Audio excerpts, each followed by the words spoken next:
Hello.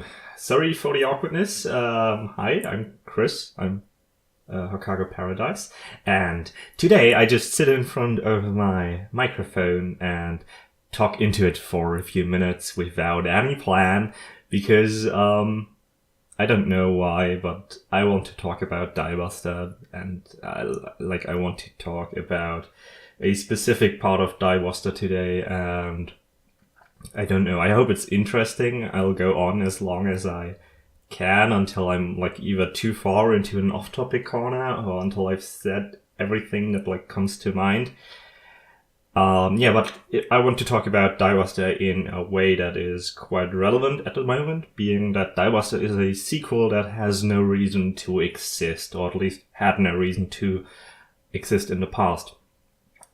Because Gunbuster is finished. Gunbuster is a self-contained story with a near-perfect finale, and currently there's just a few days ago, there were these PVs for FLCL Alternative and Progressive, and ever since those were announced, and even being announced by Production IG, with staff that has barely anything to do with the originals. I think it's still supervised by Tsurumaki, and the designs are still supervised by Sadamoto, but that could also just be a huge lie, I don't know.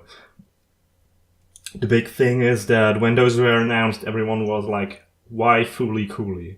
Why would you continue this self-contained thing that has there's if you think about what do I want to have continue, there's often Spice and Wolf or Haruhi Suzumiya, but barely anyone would have said, I want more FLCL. I mean, many people wanted more FLCL, but not like this. And I just wonder what it was like 15 years ago or so when Diebuster was announced, when it was first announced. Of course, there was it was the project for the 20th anniversary of Gainax. So, it being a sequel to Gunbuster is quite fitting, because Gunbuster is not the first thing Gainax did, neither as Daikon Film or as Gainax, because I think the first thing Gainax did was Honamis. But obviously, that one isn't popular, at all. Nobody cares about Honamis. While Gunbuster is the directorial debut for Hideaki Anno, who then obviously went on to do Evangelion and Karikano and all those big things, and it's this huge mecha thing, and Gunbuster is just popular, not just from inventing the Gainax pose, everything about Gunbuster is just popular. So of course, you would want to bank it on that. But I think, even back then, people were just oh my god, they want to milk Gunbuster even more, It's been finished for 15 years and now suddenly there's a sequel. Sure sounds FLCL, right? Because that's been 14 years now since that was released. And so, what did people think? And, this is especially, if you know me a bit, I genuinely can't get into FLCL. I've seen it 6 times, and I wanted to watch it a 7th time after becoming a huge fan of Kazuya Tsurumaki after I watched Diebuster, and I just couldn't finish the first episode. I just don't know what it is about FLCL. That might be a topic for another day, but I just can't. I just can't like it. And so I'm still optimistic about the new FLCLs, not just because the trailers look kind of cool, the voice acting performances are good, but also because it's basically the same as Gunbuster and Diebuster. Of course, I didn't watch Gunbuster and Diebuster when it aired. I only got into anime in 2010, I think, maybe 2009. So they were already aired. I watched both of them in 2017, about a year ago. In the span of 3 days, both of them. So the thing is, what did people think when Diebuster was announced? Because I had a big gripe with Gunbuster when I finished that, because obviously spoilers and stuff. Don't listen to this if you haven't seen Gunbuster or Diebuster. If you haven't, do it, please. It's great. So like my big problem with Gunbuster at the end is that they were gone for like these, who knows how many millions or billions of years, drifting through space, and humanity still remembers them. And that was like, that just kind of took me out of it. Like, there was no explanation. So, like, the show wasn't perfect for me. Also, like, in my opinion, Gunbuster needed a bit more time to, like, fully explore the themes. But that wouldn't have been solved with a sequel. And I went into Diebuster, obviously absolutely fell in love with it. It's my favorite thing in the universe. And then the finale is, like, something that improved Gunbuster so much retroactively. Like, just, Diebuster being the story of why the humans remember Noriko and Amano is like such a good thing. It was like such a good addition in the end, but that's like also not something that you would have thought in the start. Yeah, and I think I'm already driving myself into a corner. Yeah, so the thing is, I'm very optimistic towards Fooly Cooly because of that. Not because I like Fooly Cooly or because I think the sequel could be good as an addition to the story, but because Gainax, like the staff at Gainax, Tsurumaki and Yoji and Okido, they did that before, and they did it wonderfully. Especially because also Diebuster in itself, for me, isn't just, like, the good thing about Diebuster isn't just what happens in the show. It's a lot of a meta thing. And, because Diebuster is all about, like, putting up frames. There are things that are introduced and then later brought up. That's, like, something very normal in storytelling, of course. But I think Diebuster does it, like, a lot over its 6 episodes. The first frame, is just like even if it's just stuff like it's starting with Nono leaving the village in the snow, and then during another winter, presumably, Lal coming back to visit Nono's dad, to visit the professor who found Nono, and or obviously the first thing we hear by Maya Sakamoto, being the voice over the narration while Nono leaves, where she prays to that figure of a frog, that small statue, and it's like, if a god had a wish, who would it pray to? Something that we can't really say anything about at that show because we don't know what's happening. And then later, obviously, the idea is introduced that Nono is actually a god.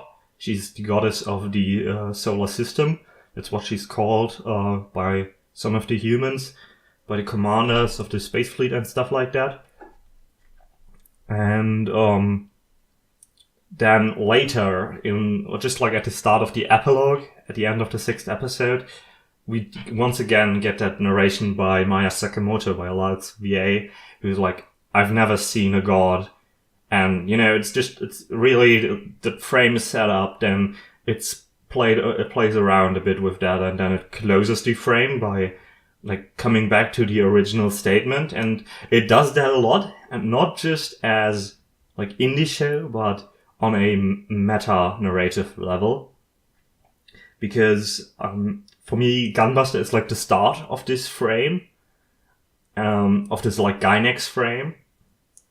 What we see of Studio Gainax, and I'm not a big fan of this, like, whole narrative of thinking as studios as entities, but for, like, the sake of it, obviously it's more like the whole staff at Gainax thing. So, it starts with like Daikon, with Yamaga, with Anno, and who do I know, and then it continues with Gunbuster. Also, like, Yamaga did the writing for that, I think. Anno directed it, and as we enter, like, the post-Evangelion phase of Gainax, we have this newer staff, or like staff that was already there before, but not in these big roles as like director.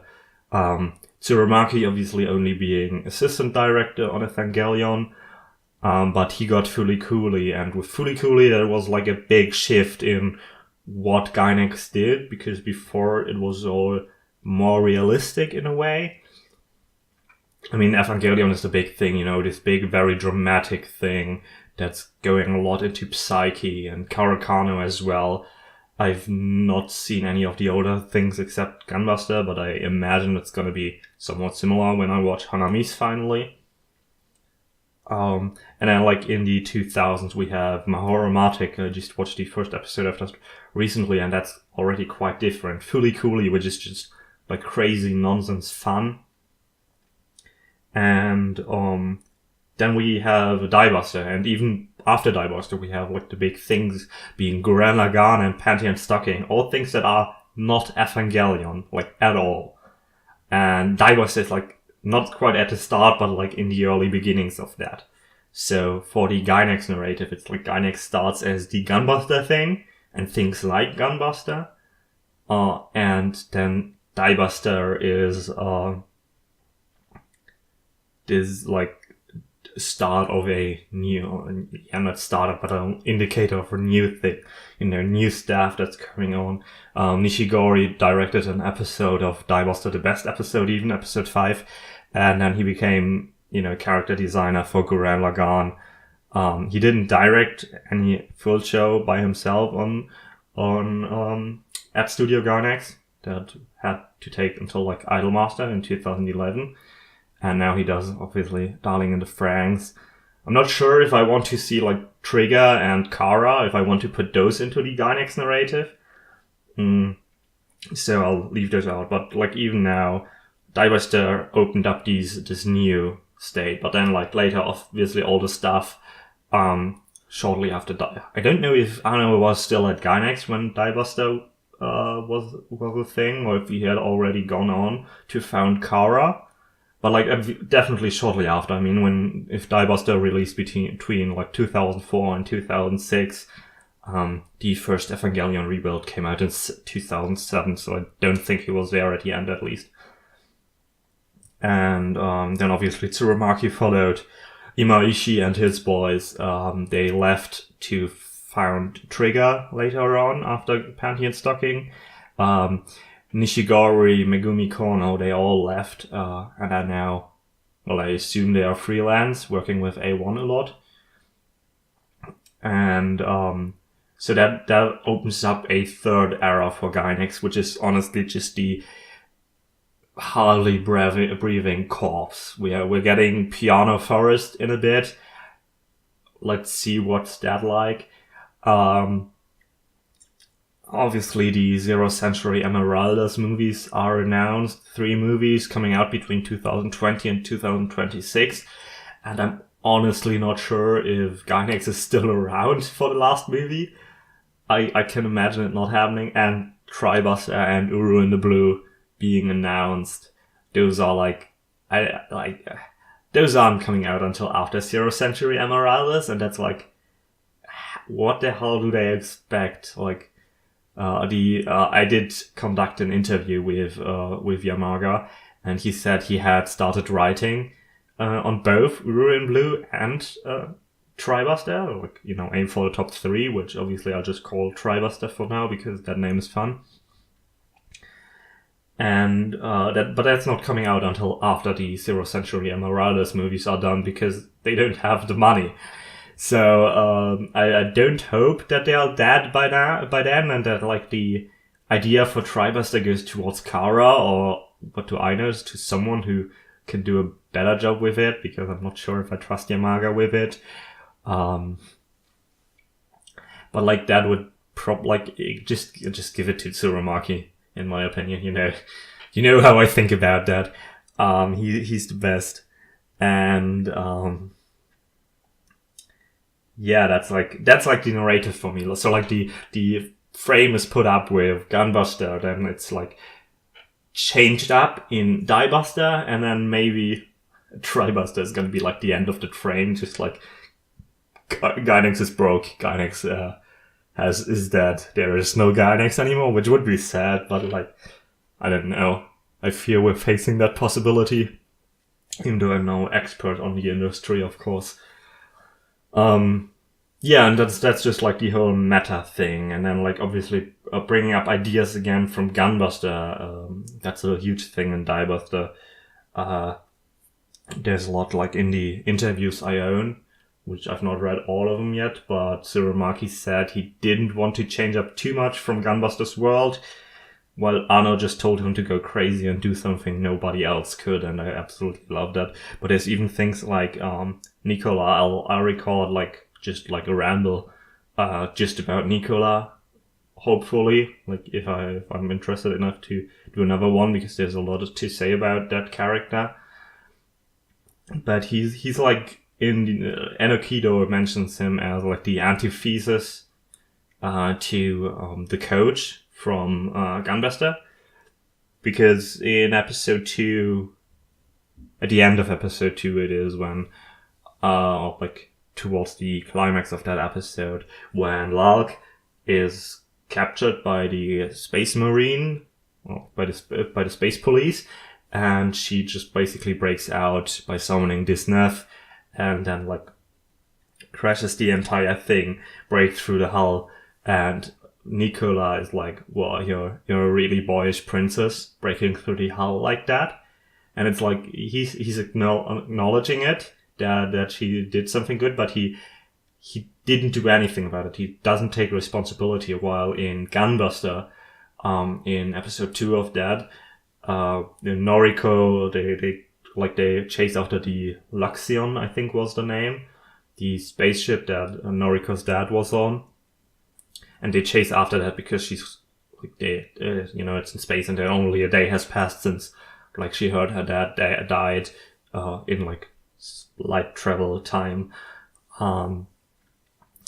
and then she breaks into their spaceship, but it's like super dangerous, and then Coach does the same. Like he breaks into the ship, like defying orders just to save Noriko, and that's like the big thing. Like Coach takes over the responsibility. He helps Noriko, while Nicola doesn't.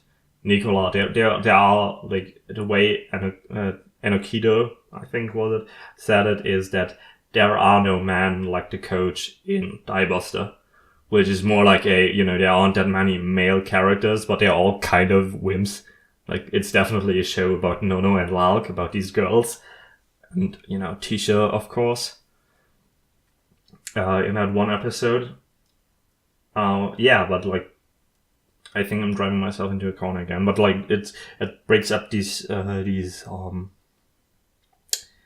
questions, these ideas from Gunbuster, and makes them into something new, and I think that's pretty great.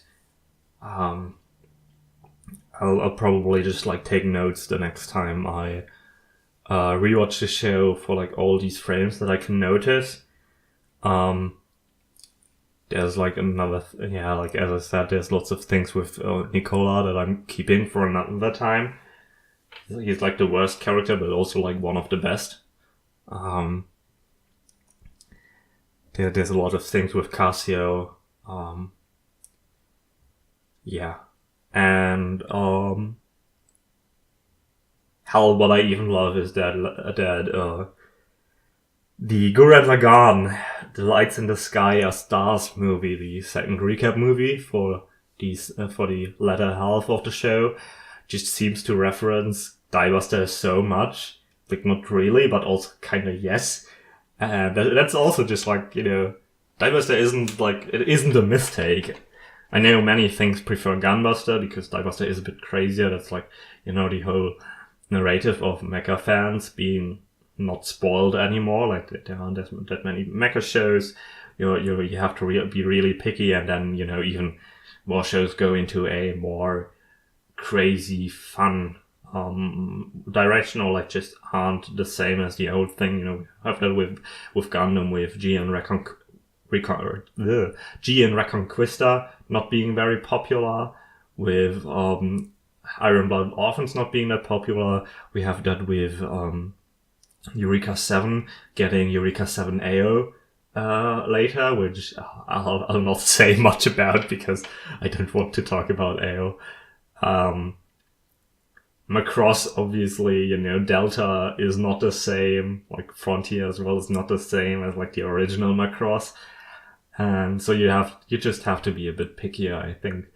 And so there are many people that are like, Diebuster is going into this narrative of newer anime being more fun and not this super realistic, psychological, philosophical thing. But that's okay because Diebuster is fun. Diebuster is the best thing ever. And I hope Fully Cooley does the same. Like, honestly, I think there's potential there too. Like, even if we don't need it, we have a precedent for Fully Cooley for like the sequel, because obviously it's a bit different because different studio, completely different staff. I think the actual staff, like without the supervisors, has never worked on Fully Cooley or with like any staff on from Fully Cooley. I'm not entirely sure, but like with Gunbuster, we at least had Tsurumaki, who's like he's like Anno's beloved son. Like he got to direct the first and final episodes of Evangelion. Like, it's a big deal, I think, if you give away the big episodes of your like show to someone else. And I'm obviously not sure how it is with Karikano, because usually people said Karikano got directed by Tsurumaki later on, but then that turned out to be wrong, if I understand correctly. That Anno was still director for like even the last few episodes.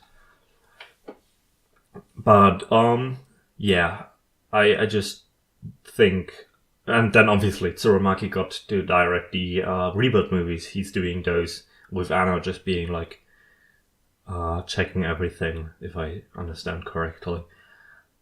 So the new Fully Cooley doesn't have that relationship between the original staff and the new staff. But Miyuki Sawashiro's performance was great. That's what I need. That's all I need in that PV. It looks fun. The character designs are cute. Yeah, and that's it, I think. So Diebuster as the sequel that had no reason to exist. It was probably like, I think people back then, I don't know if you've been around at that time, you can tell me what you thought. I mean, I was like 9 years old back then, so, I think even if I had been around, I don't think I would have, like, known anything. I wasn't born when Gunbuster aired. But if it felt like, if you experienced it all, just generally, I think it felt like a money grab that was just banking in on this popular thing that everyone loved. I mean, we're having a resurgence of like remakes anyways right now. Like we get a remake of something old announced like every other day. We've reached a point where The Angel of all things gets a remake. That's just like weird. So like Fully Cooley is right, like the biggest thing, but I understand why people think it's bullshit, but I think they could do something good. And yeah, that's it. I've talked for over 20 minutes. Excuse me for all the rambling. I'm not gonna edit this too much. I'm just gonna put like noise reduction over it. I don't know if you have any thoughts, like let me know. I'm always open to talk about Diebuster in any way, right? You know that. So just hit me up if you want to see more of these. I could like probably do a few on a few shows. Like, obviously I have more to talk about regarding Diebuster. I have lots of thoughts towards the Monogatari series. They could just ramble down because I hate scripting and video editing and everything. And even writing. I have a lot to say about Euphonium, especially the characters in Euphonium, and why I ship Asuka x Kumiko over Kumiko x Reina. I can talk a lot about that, I think. And what was the other thing? Of course, Kyosugiga, because that's like the most perfect show in the world. Diebuster is just even more than that. Yeah, and that's it. If you've come this far, I thank you for listening to me. Even if you've not come this far, I thank you for clicking on this link. And I'll hopefully see you some other time. Bye bye.